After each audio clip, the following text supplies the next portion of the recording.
Welcome to the Made True podcast with Michael and Wolfgang, a podcast made truly well.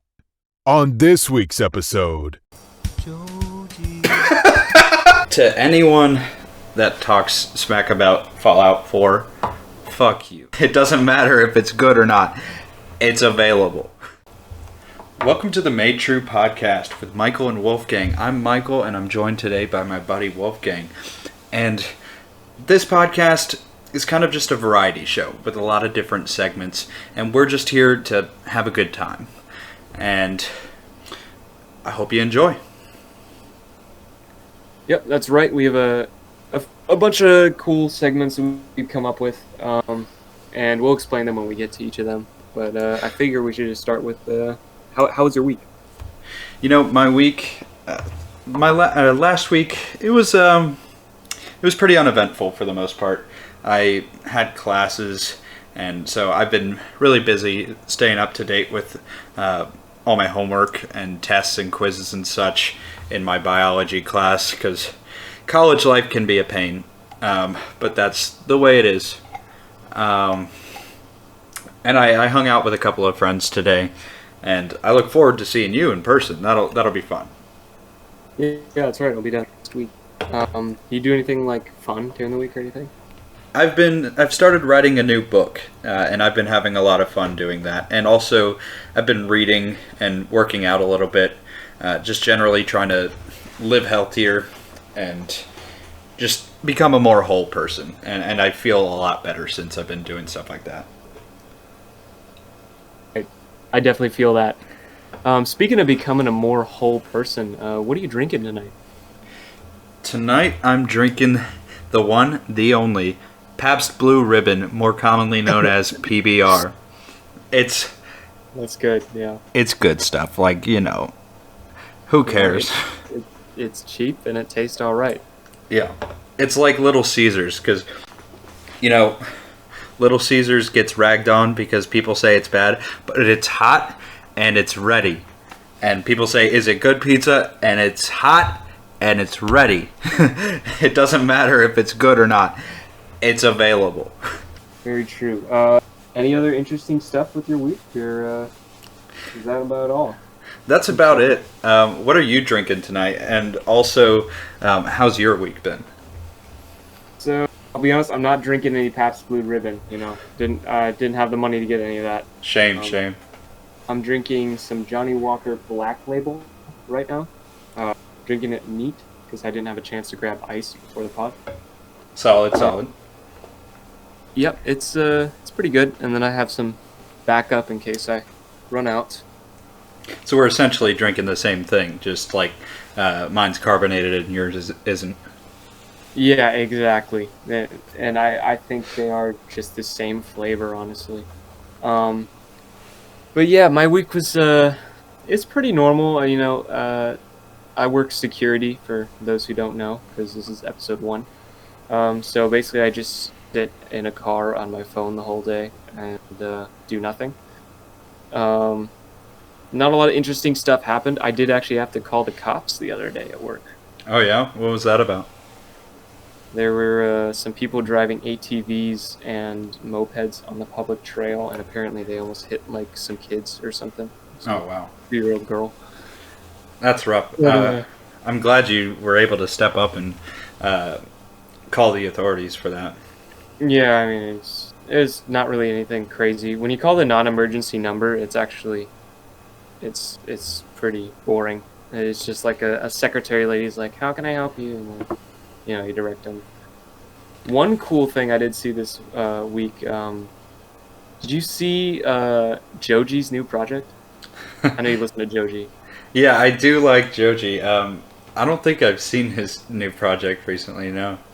Have you heard of, what's his name? It's Guillermo Ignacio Iglesias Jr. Do you know him? Bill Iglesias? No, I don't think I do. Oh, he's a very big singer down in Mexico, and Joji is doing a new kind of experimental album with him. I believe it's called Tijuana Jazz or something, and he accidentally released this song. Here, let me stream it for you. Okay. Yeah, and this is the song he accidentally released, which it's probably just a marketing ploy. It's called "I Still Love You," and it's very experimental. So just try and hear it out at first. I think it's genius. It reminds me a lot of some early Pink Floyd and everything. But you want me to just play it? Yeah, go ahead. Yeah, sure. Joji. Jazz album. Filming in Tijuana. Recording in Tijuana. Song's called I Still Love You. I'm Joji. Joji.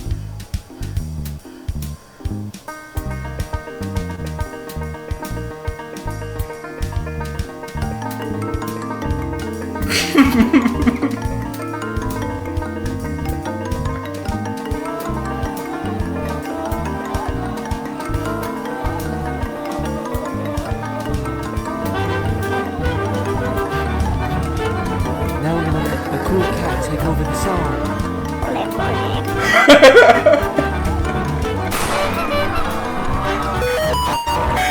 I killed a woman in 2017. I still love her.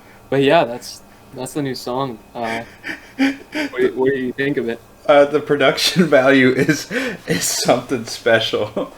I'm really impressed by that. That's only the first minute. There's 4 minutes of that. There's, you know what?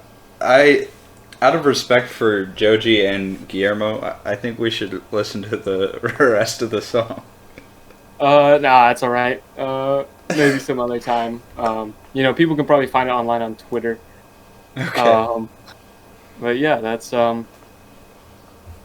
what we call one of our weekly surprises, everyone. We bring in a surprise for each other every week, and my surprise this week was finding that unreleased Joji track, because I know that Michael is such a big Joji fan. Yeah. Okay. So, that actually brings me to my weekly surprise, which... Oh, you have it already? Okay. Yeah, I think I might as well go ahead and get started with it.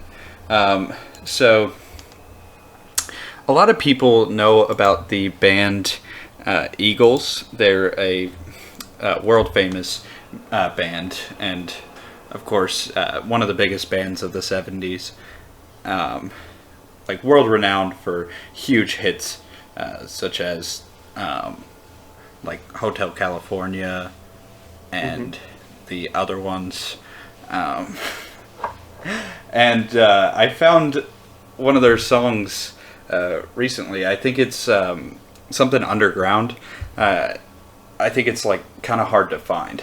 There is tea coming out of penis. Okay. And some poo from my butt.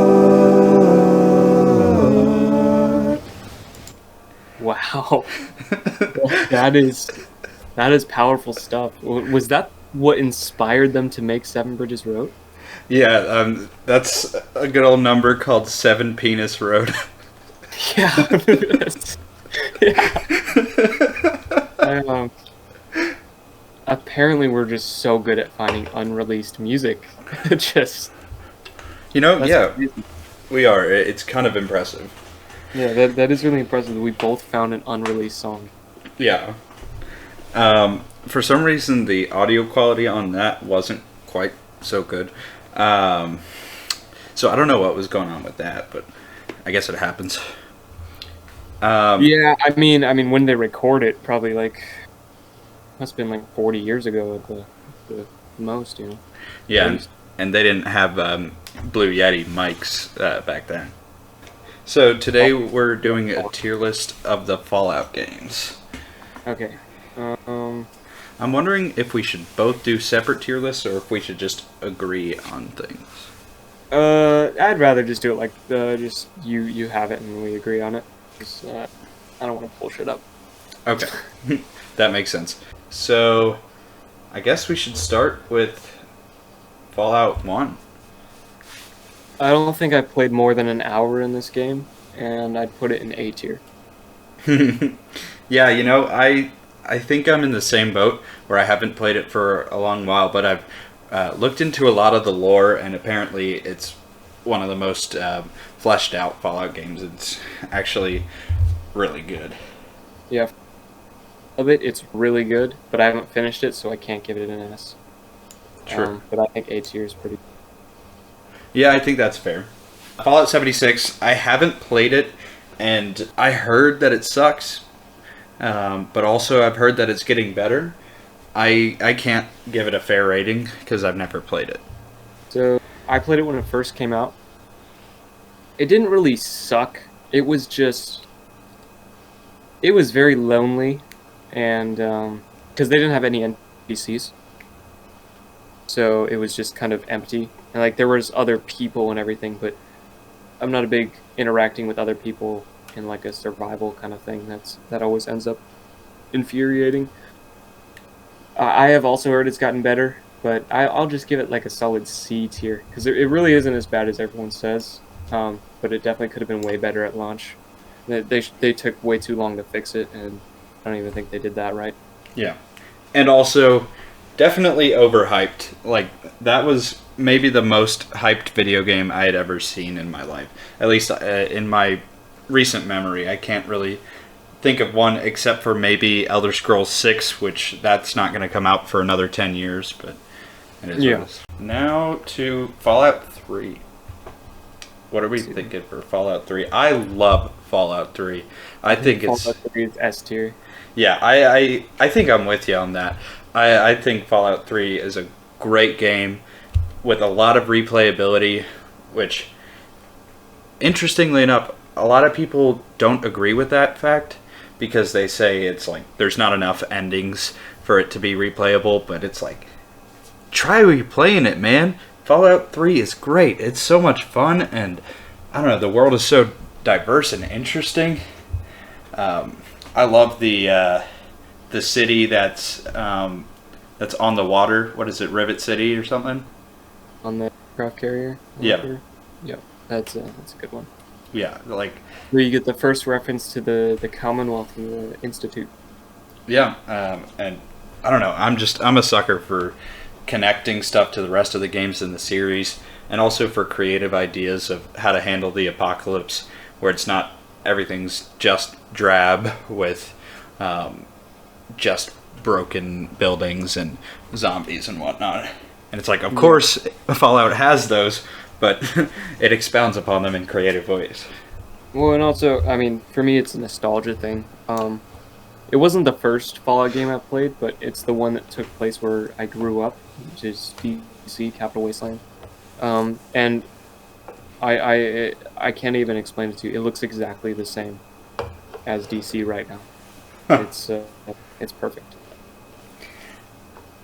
Yeah, it's just all around beautiful game. Fallout 2, I've heard from just about every person that I've met that has played this game that it's the best game. It is. I've never finished it once again. I've gotten further into Fallout 2 than regular Fallout. So since I haven't finished it, I can't put it in S. But it definitely belongs in A tier, higher than the first Fallout. Yeah. They really flesh out the Enclave with this one. Can move it in front of Fallout. Yep. Yeah, come to think of it, this may not be the best thing for us to rank, but I consider myself a Fallout fan, as do you, and it's like, sure, we haven't extensively played a couple of the games, but I don't know, we've had fun. Yeah. Fallout New Vegas, you already know where this is going in my book. Yeah, it's an S tier. Yeah. In my opinion, the best game ever made. I have hundreds upon hundreds of hours in this game, maybe thousands. I just think it's about as perfect as you can get, especially for the time that it was made, and any Fallout New Vegas fans are going to be tired of hearing this, but the time period in which they had to make the game, which was like 18 months, Obsidian made this good of a game, this fleshed out of a world, this amazing of a masterpiece. I'd say it's definitely S tier. All right, Fallout Tactics. You can put that in the Brotherhood of Steel category at the very bottom. Yep. Which, that's not going to be controversial at all.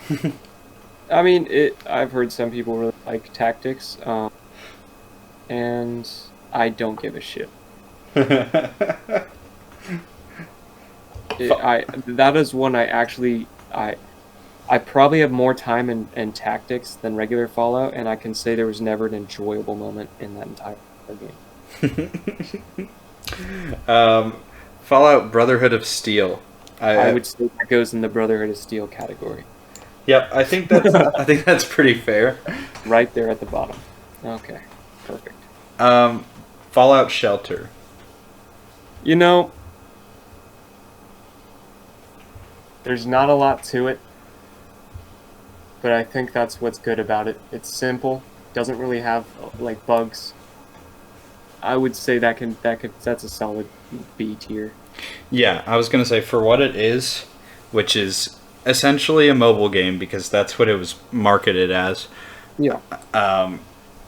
It's really fun. It brings the Fallout experience to the phone and makes it more accessible to more people and on the go. And also, you get to see more creativity regarding the Vault Boy, which I'm always a sucker for creative interpretations of the Vault Boy, and that game is chock full of them. And it's just a very unique turn for Fallout in general. Yeah. I mean, it's a completely different mode than any of the other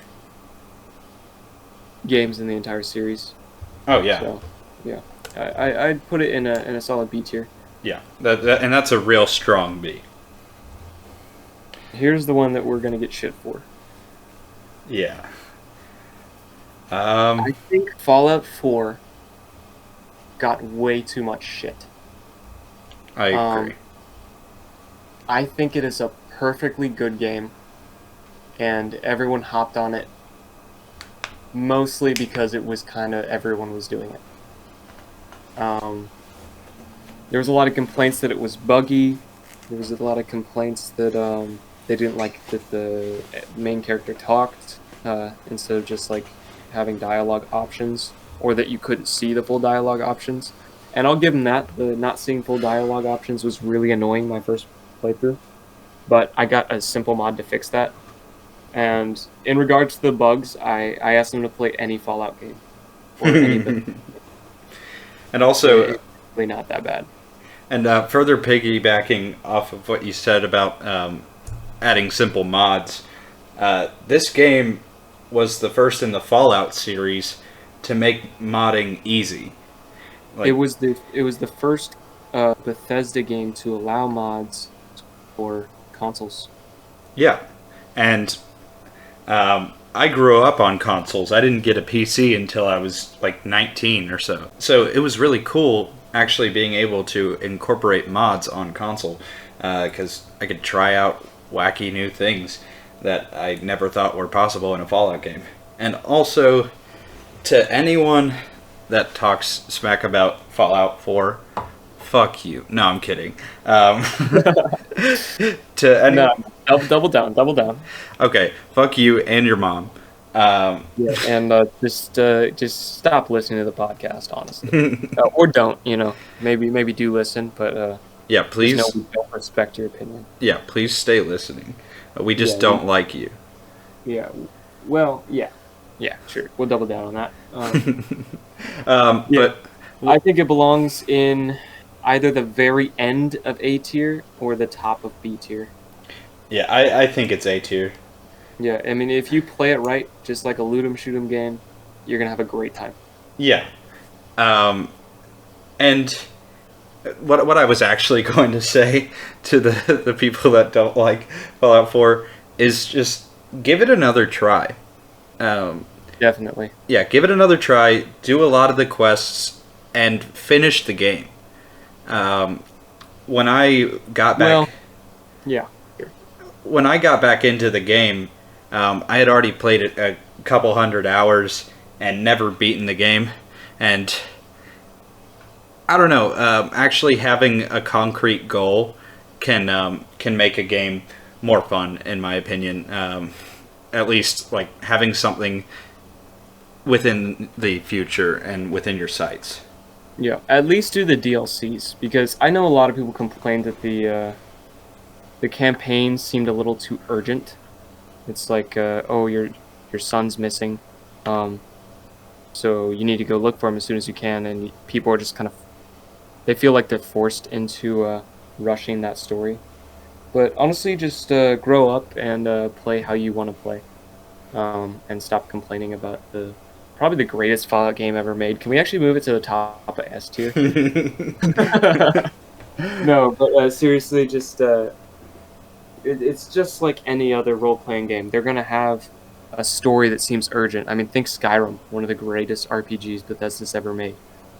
Or do you really think that it's not urgent that dragons are about to destroy the world? Yeah, dragons that hadn't been around for hundreds of years. Yeah, Skyrim is intensely urgent, and as you said, and you correctly, I might add, Skyrim is one of the greatest RPGs ever made. Yeah, and I also did correctly say we should probably put this in S tier at the very top, just to piss people off, because that'll get more viewers. You know, yeah, Fallout 4 is... No, sir. We had already agreed that Fallout 3 and New Vegas were good. Don't you dare put Fallout 3 and Brotherhood of Steel. Okay, so that's our Fallout ranking. In S tier, we have Fallout 4, Fallout 3, and Fallout New Vegas. Yeah, which is kind of not a surprise to anyone, but... Yeah, no, it is just, they're really good games. Yeah. In A tier, mostly because we have never finished them. Yeah. Fallout 1 and Fallout 2. Yeah. B tier, we have Fallout Shelter, All Alone. C tier, Fallout 76, because it could have been better. Could have been worse. And then, of course, at the very bottom, in Brotherhood of Steel tier, we have Fallout Brotherhood of Steel and Fallout Tactics. And if you do want to post an argument in the comments or something on the YouTube, whenever we upload this to YouTube as well, about why you think Fallout Tactics should be somewhere else, just know that I'm not going to read it. Yeah. And I don't care. Especially if it's like more than a paragraph. Yeah, and please comment it. But we don't give a shit. If you want to argue for any other game on here, feel free. I actually don't give a shit if you want to argue about like Fallout 4, 3, New Vegas. I might actually read those. But Fallout Tactics, I just won't even read. I don't know why I hate this game so much.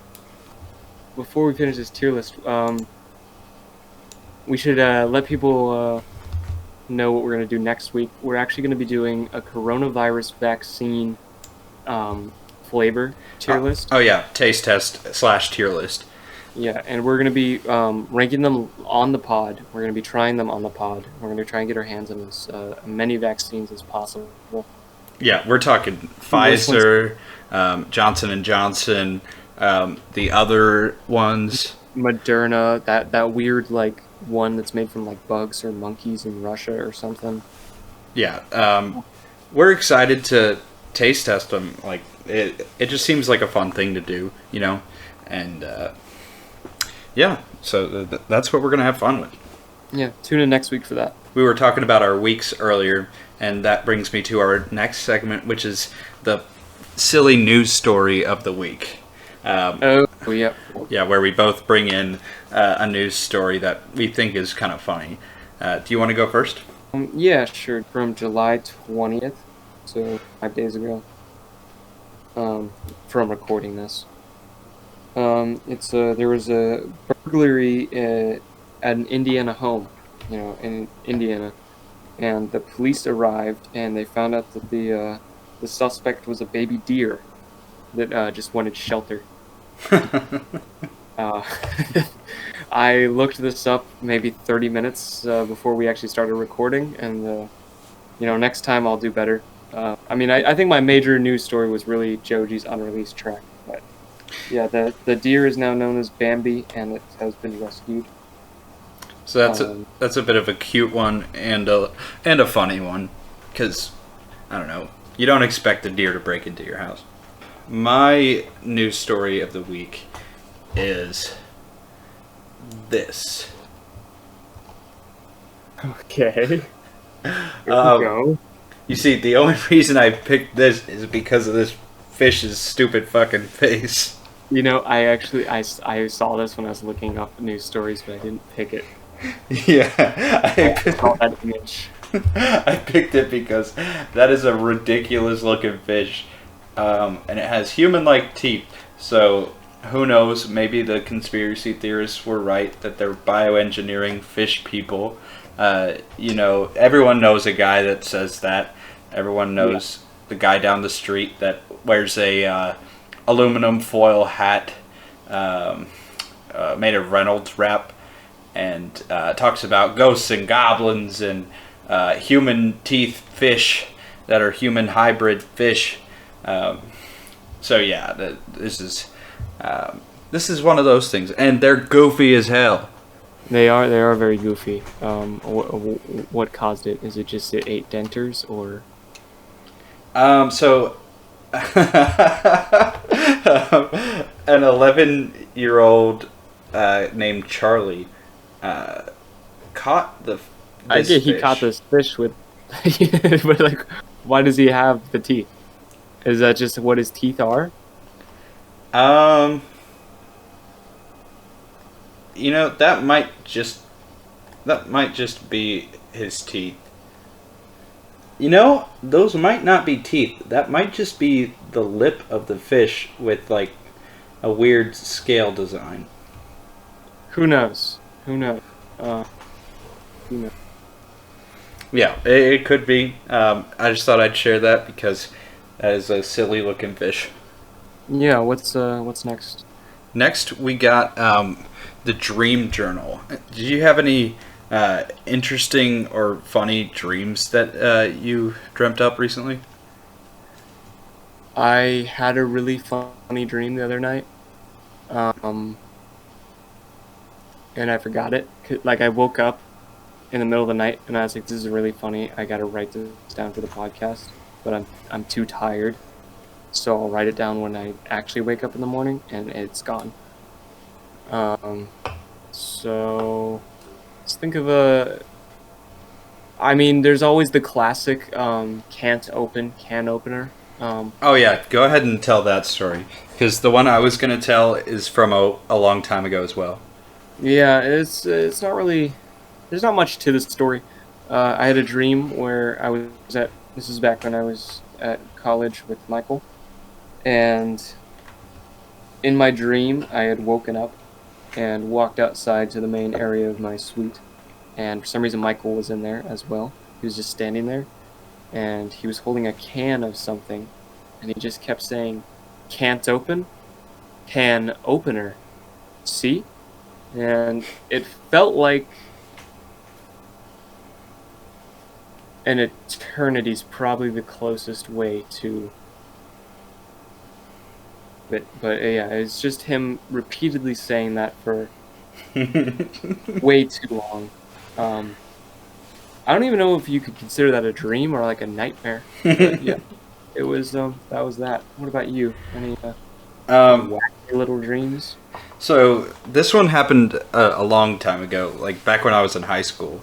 So this must have been 6 years ago. And for everyone here, we're gonna have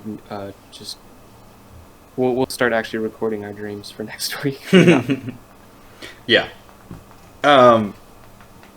So this one isn't really funny, but it's just kind of interesting because people will often ask as a conversation starter, like, what's the wildest dream you've had? And my answer is typically this one, where it's one time I was on a field trip of sorts in high school, and I had the brilliant idea of chugging a Rockstar. Rockstar is an energy drink for anyone that doesn't know. I don't know who doesn't know, but so I chugged a Rockstar right before I went to sleep, and I was dreaming in shapes, and it was very weird. I was dreaming in like third and fourth dimensions, and just shapes moving, and I didn't have a body, and everything was just black and red shapes. It was strange. I think he went to hell. That does not sound. Maybe it's like like sleeper agents. Like if maybe every time you drink a Rockstar Energy or something. Rockstar does make me go crazy. Okay. Yeah. Oh, okay. So that was Dream Journal. Yeah. Okay, so our next segment is something that we are kind of thinking that we're innovating with this idea. In fact, that's even the whole point of the segment. This segment is called The Big Pitch, where we talk about our great ideas of movies that we want to make or businesses that we want to make. My big idea is for a movie, and it follows a man, and he's trying every food in his area. It's kind of similar to the movie Chef, if you've seen it, featuring Jon Favreau. It's a great movie. I love it. Oh yeah, I love it as well. I think I showed it to you. Yes, you did. Multiple times, in fact.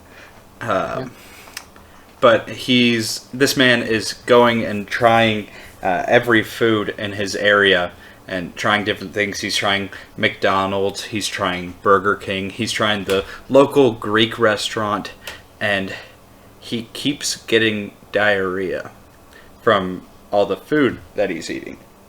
And he's wondering, like, what is my problem? I got diarrhea from every food that I eat. And so, which actor is that? We're gonna hire Bernie Sanders to come on as an actor. I think that he has the skills to play like an avant-garde, down on his luck man.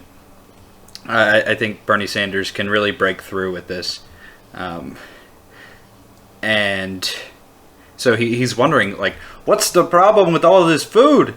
I don't know why he sounds like Rodney Dangerfield, but, like, it is what it is. No, it's good. I love that.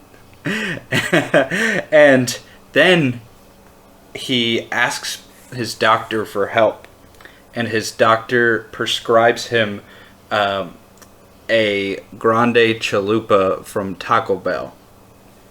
And he eats it, and he's fine. It's a little twist on the common false trope that Taco Bell gives you diarrhea. Yeah, I've never gotten diarrhea from Taco Bell. I've never gotten diarrhea from Taco Bell either. But it's just like a little slice of life piece, and has something really important to say. With, of course, Bernie Sanders and his acting chops. And the doctor will be played by Colin Farrell. Okay, yeah, I like him. He's good. Yeah. You got any big ideas? Yeah, so mine is kind of... I'm not sure if it would be better as, like, maybe a video game, movie series, TV show kind of thing. It's basically this group of adventurers. They're UN astronauts. Most of them are American, though, but they are working with the Soviet Union, because I think it's funnier when the Soviet Union's in movies. But it's not a funny movie, it's a very serious movie. And they go through a wormhole trying to find any extraterrestrial life. And they get to they just pop out of the wormhole in the middle of nowhere in space, and all of a sudden, like in the distance, like comes up like a cruiser, and on the side it has like alien letters you can't really read, and they get boarded by these aliens, and surprisingly these aliens actually speak English, which I think is super cool. Because it's like, sometimes they have to translate between each other, but like if they just somehow speak English, that's crazy. And the aliens inform them that they are the Zog, and the people people recently when they came out of the wormhole, they were transported into the Zog Alliance controlled space, which is this really big empire made up of Zog, where they have two deities. There's Zog the Greater, and there's Zog the Lesser. Zog the Lesser is a trickster Zog, and he has a small group of followers, the Zog Acolytes, which are the followers of the Lesser Zog. And Zog the Lesser has been killed and burnt into ashes, whereas Zog the Greater has ascended to the next plane. And the followers of Zog the Greater control the Zog Alliance, and at the very center of their entire empire is the planet Zog, which contains Zogtopia, which is the capital of Zog. Okay, so it's an alien movie. Yeah, but like, who's the aliens? Are we the aliens? I don't know. That's like something people say sometimes. Yeah, it's like an emphasis on, interestingly enough, like humanizing the aliens. Well, it's an allegory for European colonialism in the United States. Oh, okay. So it's like it's roguelike. Yeah, it's a roguelike Souls RPG. It's like an indie game about depression. Yeah, there's a lot of depression because the humans find out they can never become Zog unless they're able to drink from the tree of Zog and have the nectar of Zog, but they're not allowed to. Okay. That sounds good. I think we should get working on these. Yeah. Our next segment is called Therapy Sessions. One fun story from my childhood. This one I look very fondly on because it's one of my earliest memories. I was about 3 years old, I think. And for babies, parents will give their babies, it's not exactly formula, but it's something that helps them grow taller and have stronger bones and just a generally stronger body. And did that work? It did not, but it was very sweet tasting, and I remember it had a little teddy bear on it, and I called it cake milk because it had the consistency and color of milk, but was really sweet and tasted like cake. And so I would remember always asking my mom for cake milk, and she would get it out of the fridge and give me some, and I was always happy as a bug whenever I got cake milk. Are you like doing a bit right now? No, I'm not. What the fuck is cake milk? It was literally like something for promoting growth for kids. Have you ever seen those commercials where it's like a kid and he's like, I'm not tall yet, and then his mom gives him like a yogurt drink and... No, I have not seen these. Okay, well... What the fuck are you talking about? I don't know. Anytime I watch football or something, there's a commercial of a kid with that, like, it's falling behind in his growth. It plays, like, right after the ABC Mouse commercials. The fuck is cake milk? Well, cake milk's not going to come up with anything. That's just what a 3-year-old me called it. Is there a teddy bear on it? Yeah, I don't know if it's defunct now or something. Let's see. Pediasure? No, that's a giraffe. It was essentially the same thing as Pediasure. Yeah. I've never heard of this in my entire life. Yeah, it was like the same thing as Pediasure. It might have been Pediasure for all I know. Huh. Okay. Yeah, that's a story that I look back on fondly. What exactly was the story there? For cake milk? Yeah. It's just an... that work. What's that? That works, yeah. Yeah. Yeah. We actually recorded like 2 hours of podcast before, and it was just soundboard stuff. It was completely usable. We were also speaking in, I was speaking fluent French and he was speaking fluent Japanese the whole time, so we could not understand each other. Yeah, it was strange. This is one of my favorite jokes. It's not my joke, but this has always been one of my favorites. A bear walks into a bar. He says, "I'll have a beer." The bartender says, "Why the big paws?" Because he's a bear, he's got big paws. Exactly, he has big. For those that don't know, bears are big animals. They kind of look like a big dog. And they're friendly, you can pet them and everything. Only pet them when they have their cubs around though, otherwise they kind of think kids. Yeah, look at a black bear. They're really cute. Yeah. We'll put an image on screen of a black bear, because we're not just going to stream everything we're looking at right now. Yeah, this is a dog. I mean, a bear dog. Yeah, they're very cute. And yeah, they have large paws. Yeah. So, in the joke, the bear makes a big pause, as in like not saying anything. Yeah. And the bartender's like, "Why the big pause?" But it's also a plan. His paws are actually large. He has enormous hands, basically. Yeah. And yeah, if you ever see a black bear, and you see a baby black bear, try to pick it up and take it home. Yeah. Only when the mother's around, though. It's really fucked up just to make them think that their baby's gone missing.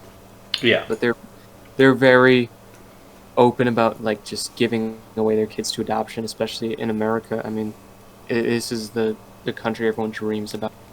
And now to our final section of today's show. Now let's welcome in the music guys. The musical guys that do music stuff. What's up, guys? We're the music guys, the guys that do music stuff.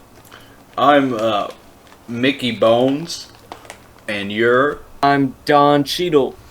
Oh yeah. Don Cheadle and Mickey Bones.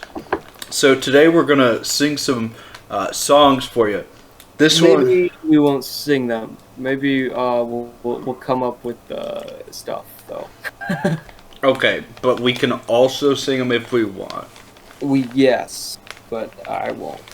Okay, so this is to the tune of Bob Marley and the Wailers, "No Woman, No Cry." Okay, is that the song we're doing today? No, we could just switch around songs, because I have two that I'm thinking of. Okay, sure. So it goes like, it's about a guy that has no butthole. And it goes, "No butthole, no poop. No butthole, no poop." And it's about life and how if you have no butthole, you can't poop. And it's just bile that comes out of a bag. Is that real? I don't know. I know you can get a colostomy bag, but... Can we put an image of one of those on screen? Yeah. Yeah, let me think. This is No Woman, No Cry, but it's written by a porn addict. I love a cream pie. Oh, man. I love a cream pie. That's gross. That's rancid. This is... He's a porn addict. Yeah, He's okay. a character. That's true. I like it. This one's to the tune of "Cry to Me" by Bob Marley and the Wailers. And it's about a doctor talking to his patient that has a kidney stone. And he says, "You gotta try to pee, yeah. You gotta try to pee, yeah. because that's what doctors recommend, is you try to pee it out first. And if you can't pee it out, they'll put a laser in your urethra, like in a tube, and they'll shoot the kidney stones while inside your urethra. This is the same doctor, but he's talking to the guy from No Butt, No Poop or whatever. No butthole, no poop. Yeah. Colostomy bag. I don't know. Were we supposed to prepare stuff? Because I didn't, and I'm lost. I didn't really prepare this. Here, this is my parody of "I Still Love You" by Joji. Specifically the part where he says he killed a woman in 2017, but he still loves her. But this one is like a happier one, where it's like, I helped a woman in 2017. I love her. Okay, that's good. I feel like I'm not good at this segment. I'd say give it time. Yeah. No one's gonna watch this one anyway. True. Okay, so this is to the tune of Rio, a very popular song by the band Duran Duran. And this is about that stuff that you squirt in your water to make it change flavor. Oh, Doritos? No. You take the Mio and you squirt it in your cup. It makes your drink go from bad to needing suck. That means it tastes good and you want to drink it up. Oh Mio, you make all my drinks taste good. What if it was, you take the Mio and you squirt it up your butt? Yeah, that's what I got. Yeah, that's good. It makes the poop taste like you should be watching smut. I always have to rhyme those two words together. Yeah. And I think that concludes it for... Yeah, that was Don Cheadle and Mickey Bones, everyone. Can we get them a round of applause? Thank you. Thank you. Yeah.